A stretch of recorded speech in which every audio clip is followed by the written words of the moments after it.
Welcome to my podcast. Finance is a huge part of our life. However, people are struggling with financial problems. Are people living beyond their means even though their incomes are relatively high? Are they saving for unexpected expenses? Can you be financially secured if you don't make a lot of money? Can an ordinary folk invest in the stock market with manageable risks? All these questions will be answered with financial literacy. Financial literacy defines as the ability to read, analyze, manage, and communicate about the personal financial conditions that affect material well-being. To put it in a simple way, it is the ability to use knowledge and skills to manage one's financial resources effectively for lifetime financial security. Wow. It was defined by the National Endowment for Financial Education. Meanwhile, Hastings et al. 2013 refers financial literacy as knowledge of financial products, knowledge of financial concepts, and having the mathematical skills or numeracy necessary for effective financial decision making. And lastly, being engaged in certain activities such as financial planning. Now here are the practical steps to develop or to enhance your financial literacy. First, setting financial goals. Setting financial goals is the first step to managing one's financial life. Goals may be short-term, medium-term, and long-term. Next step is developing a spending plan. Time and effort are necessary to build a sustainable spending plan. So there are 3 easy steps that are proposed to develop your personal spending plan. First, record, review, and take action. For the last step, the importance of saving. Because no one can predict the future with certainty, we need to save money for anything that might happen. So here are some reasons why saving is important. For emergency bolster, like unexpected medical expenses, for retirement, for future events, for instability of social security, and for a little goes a long way. To be successful in saving, there are 2 ways to save. Save before you spend and save after you spend wisely. Now, what is the benefit of financial literacy? Financial literacy affects one's quality of life significantly. It determines one's ability to provide basic needs, attitude, as well as contribution to the community.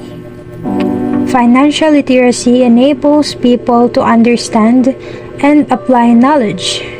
Financial literacy helps us to make better financial decisions, to have effective management of money and debt, and also to less financial stress and anxiety.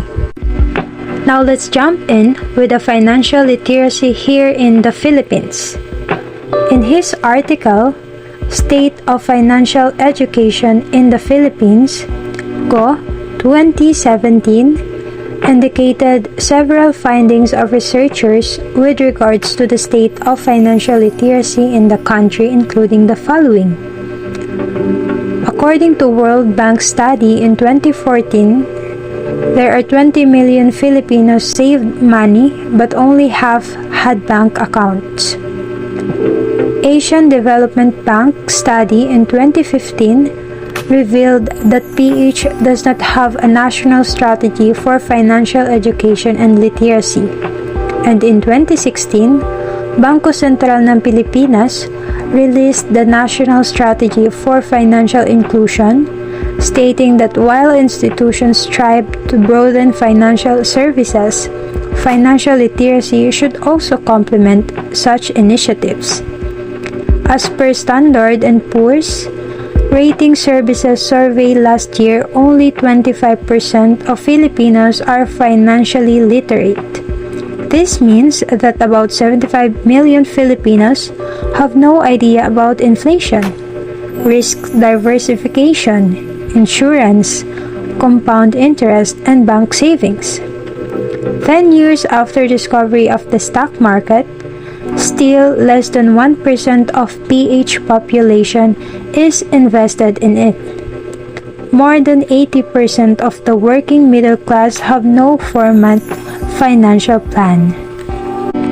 Because of these findings, public and private sectors alike have recognized the need to strengthen financial education in the country. The Expo is designed to build an organized network of players that share the vision of a financially literate citizenry and cohesively implement a variety of initiatives to achieve this vision. The Expo supports Republic Act No. 10922, which designates second week of November as Economic and Financial Literacy Week. It is also aligned with the objectives of the Philippine National Strategy for Financial Inclusion, particularly the pillar on financial education and consumer protection. According to InCharge 2017, there are 6 major characteristic types in how people view money. First is frugal. Frugal people seek financial security by living below their means and saving money. Next is pleasure. Pleasure seekers use money to bring pleasure to themselves and to others. Status. Some people use money to express their social status. Indifference.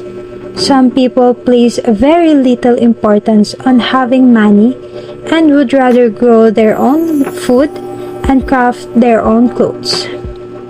Powerful. Powerful people use money to express power or control over others. Self-worth. People who spend money for self-worth value how much they accumulate and tend to judge others based on the amount of money they have. Oops! It's quite long. I think this will be the end of this episode. I hope you learned to be financial literate, and thank you for listening to my podcast.